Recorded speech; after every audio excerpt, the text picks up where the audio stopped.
ప్రభు యొక్క ఘనమైన నామాన్ని బట్టి ప్రతి ఒక్కరికి వందనాలు చెల్లిస్తున్నాను. భవిష్యత్తు గురించి కలల కంటే చాలదు గానీ, ఈరోజు భవిష్యత్తు నెరవేర్చబడ్డానికి దేవుని యందు నువ్వు భయభక్తులు కలిగినటువంటి వ్యక్తిగా ఉండాలి. యెషయా గ్రంథము 11 అధ్యాయము 3-4 వచనాలు చూసినప్పుడు, యెహోవా భయము అతనికి ఇంపైన సువాసనగా ఉండెను.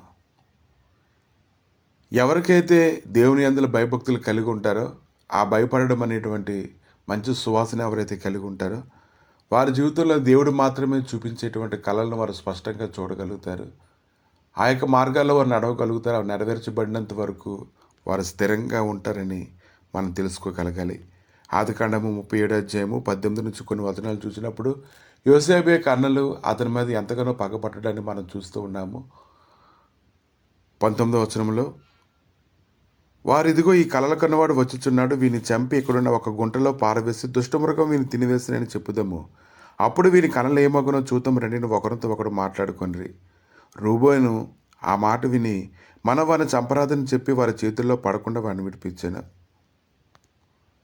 కనుక యోసేపు విషయంలో దేవునికి ఒక ప్రణాళిక ఉంది. ఆయన ఉద్దేశములు యోసేపు కళ్ళ ద్వారా అది తెలియపరిచినప్పుడు యోసేపు దాన్ని సంతోషంగా ఎవరి దగ్గరైతే పంచుకోకూడదో వారి దగ్గరే పంచుకోవడాన్ని మనం చూస్తూ ఉన్నాము.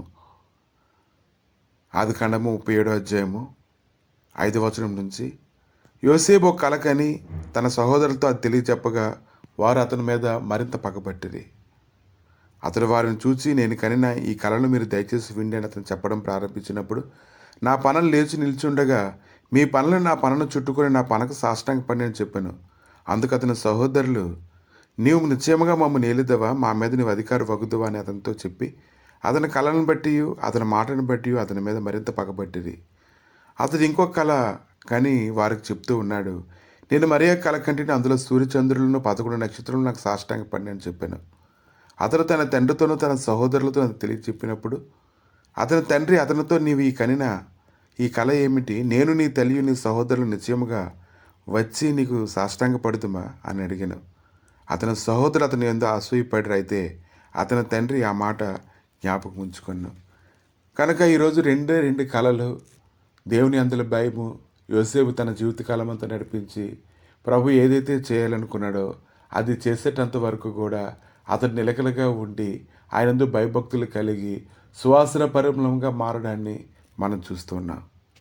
అతనికి దాదాపు యవ్వన కాలంలో అడుగు పెడుతూ ఉన్నప్పుడు వచ్చినటువంటి కళలు అతన్ని ఉన్నతమైనటువంటి స్థితిలో ఉంచుతాయనేటువంటి గొప్ప నమ్మకం. యోసేపు పరిస్థితి ఎంతో దారుణంగా మారినప్పటికీ, బంధకాలు కలిగినటువంటి స్థితిలోనికి తీసుకుని వెళ్ళినప్పటికీ అతడైతే నమ్మకంగా ఉన్నాడు. కీర్తన గ్రంథము 105 అధ్యాయము 17వ వచనం నుంచి, వారికంటే ముందుగా ఆయన ఒకరిని పంపెను, యోసేపు దాసుడిగా అమ్మబడును. వారి సంఖ్యల చేత అతని కాలు నొప్పించిరి, ఇనుము అతని ప్రాణమును బాధించెను. అతడు చెప్పిన సంగతి నెరవేరే వరకు యెహోవా వాక్కు అతను పరిశోధించుండెను. రాజు వర్తమానం పంపి అతను విడిపించెను, ప్రజలు నేలినవాడు అతను విడుదల చేశాను. ఇష్ట ప్రకారము తన అధిపతులను నేలుటకు, తన పెద్దలకు బుద్ధి చెప్పుటకు, తన ఇంటికి యజమానునిగాను తన యావదాస్తి మీద అధికారిగాను అతన్ని నియమించాను. కనుక ఎవరి ఏళ్ళైతే దేవునికి ఉద్దేశం ఉందో ప్రభు అనేక రీతిలుగా వారిని దర్శిస్తూ ఉంటారు. కొంతమంది వీటిని నమ్ముతారు, కొంతమంది వీటిని నమ్మరు. కానీ ప్రభువు నడిపించడానికి అనేక మార్గాలను ఎన్నుకుంటాడు. అనేక మార్గాల్లో ఇవి కూడా ప్రాముఖ్యమై ఉన్నాయి. కనుక కళల కంటే చాలదు కానీ ఈరోజు దేవుని భయభక్తులు కలిగి ఉండాలి. అవి నెరవేర్చబడేటంత వరకు కూడా ఆయన చిక్కుతుండగా, ఆయన నడిపిస్తుండగా ఆయన చేతుల్లో మనం అప్పగించుకోగలగాలి. అప్పుడు మన జీవితంలో ఆయన ఉద్దేశములన్నీ సఫలమవుతాయి.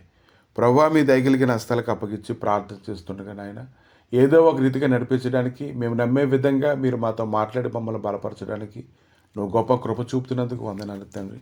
నీ సమాధానకరమైన సన్నిధిని, నీ బలమైన సన్నిధిని దేవా మాకు తోడుగా ఉంచి అన్ని విషయంలో బలపరిచి స్థిరపరిచి కృప చూపించమని దేవా, నువ్వు మాట్లాడేది, నువ్వు నడిపించేది, నువ్వు అనుగ్రహించే ప్రతి స్పష్టతను మా హృదయంలో ఉంచుకొని కుడి ఎడమలకు తొట్టిల్లకుండా పరుగులెత్తడానికి ప్రతి ఒక్కరికి కృప దయచేయమని యేసు నామములు అడిగి వేడుకుంటున్నాము తండ్రి.